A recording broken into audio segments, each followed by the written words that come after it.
Samedi 6 mai 2023, les yeux du monde sont rivés sur l'abbaye de Westminster. Après avoir été proclamé roi d'Angleterre peu après la mort de la reine Elisabeth II le jeudi 8 septembre 2022, à l'âge de 96 ans, Charles III a enfin été couronné durant une grande cérémonie retransmise en direct sur les écrans de télévision du monde entier. Pour l'occasion, la quasi-totalité de la famille royale britannique s'était réunie sur place. De plus, le palais de Buckingham avait convié de nombreux chefs d'État étrangers à venir assister à cet événement du côté de Londres.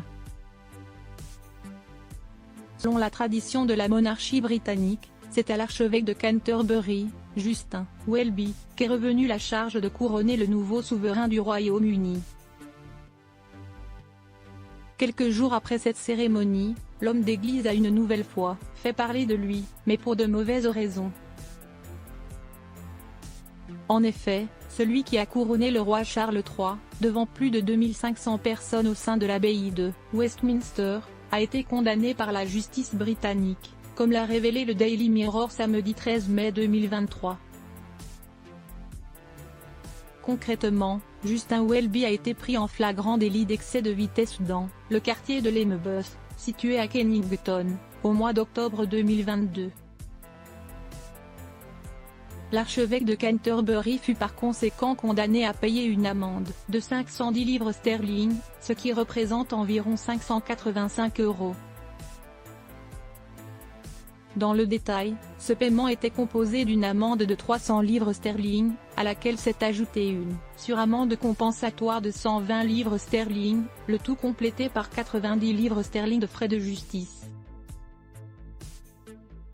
Justin Welby s'est aussi vu retirer 3 points sur son permis de conduire.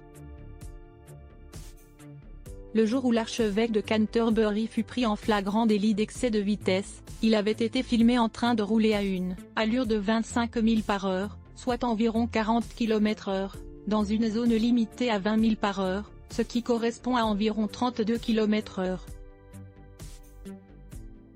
L'homme d'église était au volant de sa Volkswagen Golf à ce moment précis, et se dirigeait vers sa résidence officielle. Âgé de 67 ans, Justin Welby n'a pas seulement couronné le roi Charles III ces derniers mois. En effet, il avait également officié durant les funérailles d'Elisabeth II, qui se sont aussi déroulées au sein de l'abbaye de Westminster le lundi 19 septembre 2022. Devenue reine d'Angleterre en 1952, alors qu'elle était âgée de seulement 25 ans. L'ancienne monarque du Royaume-Uni aura régné durant 70 ans sur la Grande-Bretagne, ce qui constitue un record dans l'histoire de la monarchie britannique.